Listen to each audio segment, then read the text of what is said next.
Hello stock traders, I hope all of you have had a good week. This has definitely been a tough week on the market. We are in the middle of a correction, and if you can do well during this time of year when the market is doing this, then you can do well all different times. So far, year to date, I am personally at a 177.6% gain. I've been able to do that by following a lot of my strategies, and I've had success that way.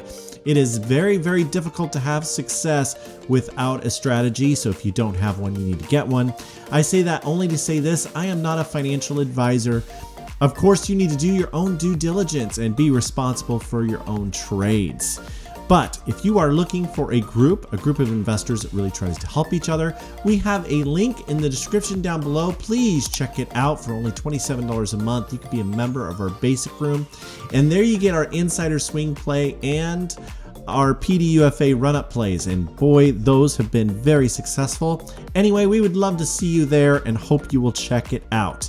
In today's video, I am going to give you 5 stocks that could squeeze at any time. So this has been a series that's been going on for different weeks, and this last week was a pretty decent week. But before I get going in this video, if you could do me a favor, please hit that most amazing and wonderful like button. Also, if you haven't done so before, please subscribe and turn on those bell notifications so you get notified when a new video comes out. All right, let's start off by reviewing last week's picks. Number 5 was rprx, and if you would have held that all week, you would have had a 6.73% loss. Number 4 is jfu, and if you would have held that all week, you would have been exactly even. Number 3 was mgta, and this was the big winner last week. If you would have held it, you would have had a 38.32% gain, so that one did very, very well.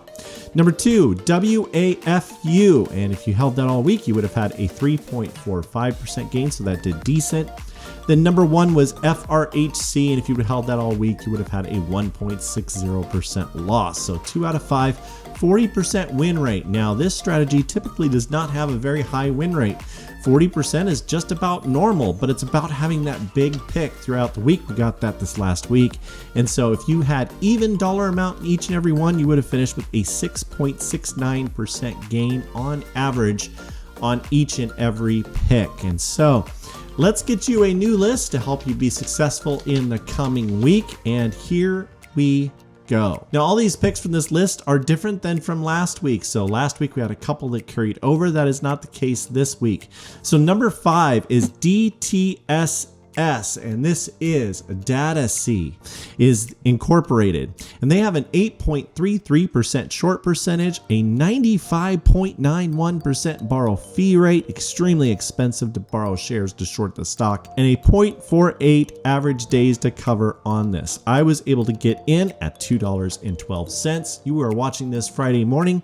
You could easily do better than I did because at after hours this is sank just a little bit. It's all the way down to 206. So this will probably be a great deal when this video airs on Friday morning. Now, some different things that are going on. This is a good value and it's under 50 on the RSI. So I like it for that reason. And we've also had a MACD golden cross down here, which means that there are lots of things pointing towards the stock could squeeze upwards, especially if we got the market to turn around.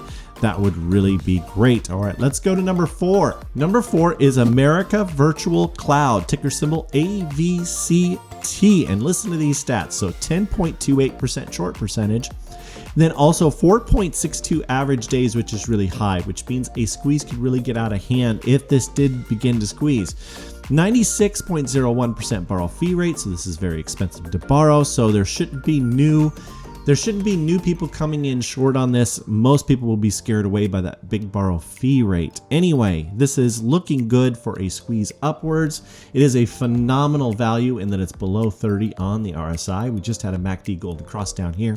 So there's lots of things setting up on this that make me think that this is going to be a good one. Hopefully we get a big move on this one. I think it'll really be great. All right, now we move to Collect Biotech, ticker symbol APOP. This is number 3 on the list.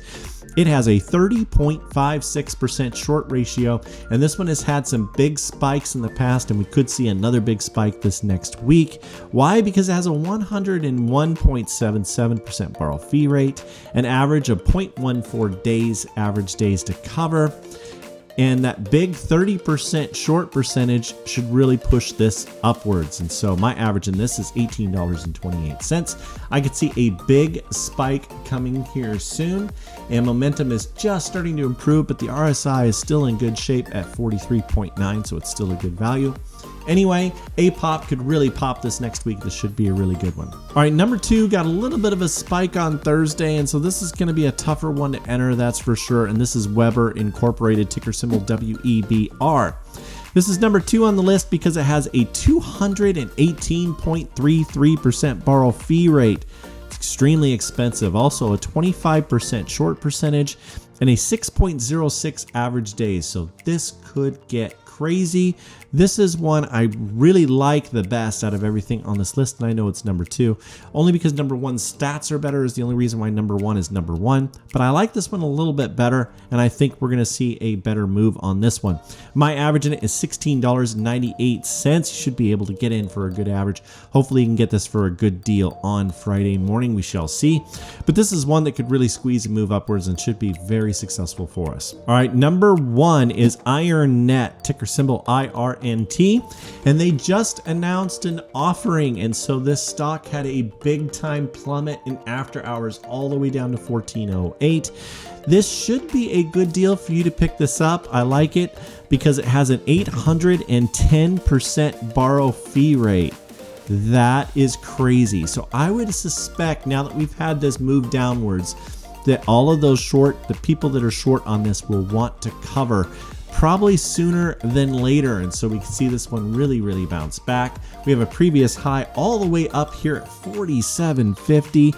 Average days to cover is 0.35. My average is absolutely horrible on this. I got in on a little soon, and then they announced the offering. My average is 17.23, so I have taken a dump on this one already.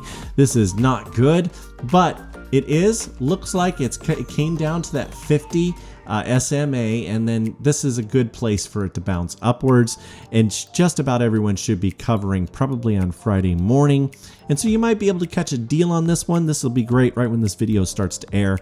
The short percentage is only 5.51%, but with that high borrow fee rate, I don't think that that's really likely that that's the case, that we have a 5%, that it takes time for all of those things to report, and I'm expecting it to be much higher than that. So this should be a really great mover for us. I'm really hoping we get a nice bounce on this one.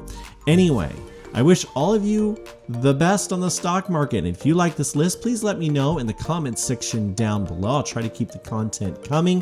Hopefully you have enjoyed these different series that are going on. I like these stocks. I know that some of them really don't do well and some of them do absolutely fantastic, and so it's a real crapshoot.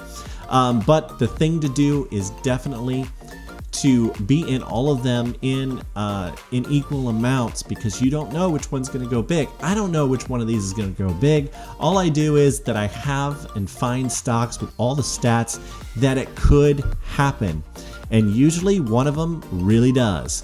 Well, anyway, wishing you all the best. I hope all of you have a phenomenal weekend after the Friday trading day, and raythoven out.